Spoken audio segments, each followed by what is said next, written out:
வணக்கம் நண்பர்களே, நான் Manikandan. This is Mani's travels with hope.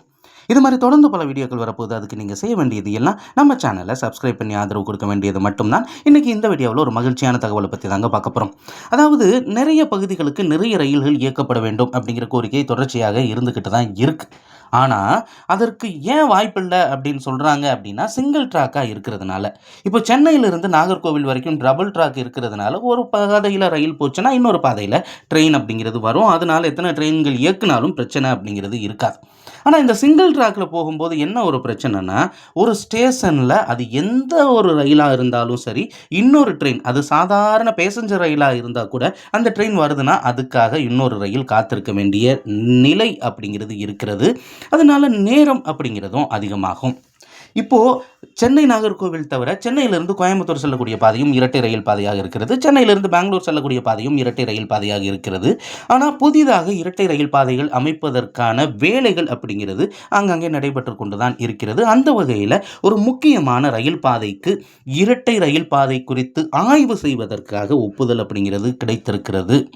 இது இறுதிக்கட்ட ஆய்வு. இந்த ஆய்வு முடிஞ்ச பிறகு பல்வேறு பணிகள் இருக்கிறது. அதற்கப்புறம் இந்த பணிகள் எல்லாம் முடிஞ்ச பிறகு இரட்டை ரயில் பாதையாக மாறுவதற்கான வாய்ப்பு இருக்கிறது.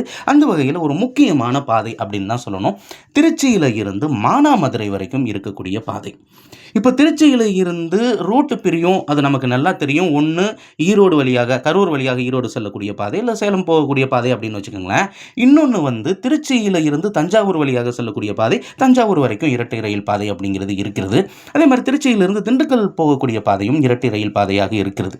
ஆனால் திருச்சியில் இருந்து புதுக்கோட்டை, காரைக்குடி, அறந்தாங்கி வழியாக மானாமதுரை செல்லக்கூடிய பாதை இன்ன வரைக்கும் சிங்கிள் லைனாக தான் இருந்துக்கிட்டு இருக்கு. அப்படி இருக்கிறதுனால அதிகப்படியான ரயில்கள் இயக்கத்திற்கான வாய்ப்பு இல்லாத ஒரு சூழ்நிலை அப்படிங்கிறது தான் இருக்கிறது. தினசரி பார்த்தோம் அப்படின்னா பல்லவன் எக்ஸ்பிரஸ் போகுது, ராமேஸ்வரம் நோக்கி செல்லக்கூடிய ரயில்கள் சென்று கொண்டிருக்கிறது. இதை தவிர்த்து இன்னும் அதிகப்படியான ரயில்கள் இல்லாத ஒரு சூழ்நிலை தான். இப்போ ரயில்வே அமைச்சகம் ஒப்புதலை வழங்கி இருக்கு. இரட்டை ரயில் பாதை அமைப்பதற்கான ஆய்வு பணிகளை தொடங்குங்க அப்படின்னு. இது ஆய்வு மட்டும்தான். எப்போ இந்த பாதை அமைக்கப்படும் அப்படிங்கிறது கொஞ்சம் சந்தேகம்தான். ஏன்னா இன்னும் கொஞ்சம் நாள் அப்படிங்கிறது ஆகும். ஏன் வருடங்கள் கூட ஆவதற்கான வாய்ப்பு அப்படிங்கிறது இருக்கிறது. ஆனால் விதை போட்டுட்டாங்க அப்படிங்கிறதுனால கூடிய விரைவில் இரட்டை ரயில் பாதையை நம்ம நிச்சயமாக எதிர்பார்த்து காத்திருக்க வாய்ப்பு இருக்கிறது. சார், இந்த ரயில் பாதை அமைஞ்சால் என்னென்ன வாய்ப்புகள் அப்படிங்கிறது இருக்குது அப்படின்னா, ராமேஸ்வரம் செல்வதற்கு கூடுதலான ரயில் அப்படிங்கிறது இருக்கிறது. மானாமதுரை அப்படிங்கிறது மிகப்பெரிய ஜங்ஷன். இந்த ஜங்ஷன்லேருந்து ராமேஸ்வரம் போகக்கூடிய ரூட்டும் பிரியும். அதே மாதிரி நம்ம விருதுநகர், திருநெல்வேலி போகணும் அப்படின்னா புதுக்கோட்டையில் இருந்து மானாமதுரை போகாமல் போகிறதுக்கான வாய்ப்பு அப்படிங்கிறது கிடையவே கிடையாது. அப்படி இருக்கிறதுனால நிறைய பயணிகள் ரயில் இயக்குவதற்கான வாய்ப்பு இருக்கிறது. தினசரி ரயில்கள் இயக்கப்படுவதற்கான வாய்ப்பு இருக்கிறது. வாராந்திர ரயிலும் இயக்கப்படுவதற்கான வாய்ப்பு இருக்கிறது. இப்போது கிடைத்திருக்கக்கூடிய ஒப்புதல் ஆய்வு பணிகளை மேற்கொள்வதற்காக மட்டும்தான். இந்த ஒப்புதல் முடிந்த பிறகு, இந்த ஆய்வு முடிந்த பிறகு இந்த பாதை அமைக்கும் பட்சத்தில் இன்னும் நிறைய ரயில்களை எதிர்பார்க்கலாம்.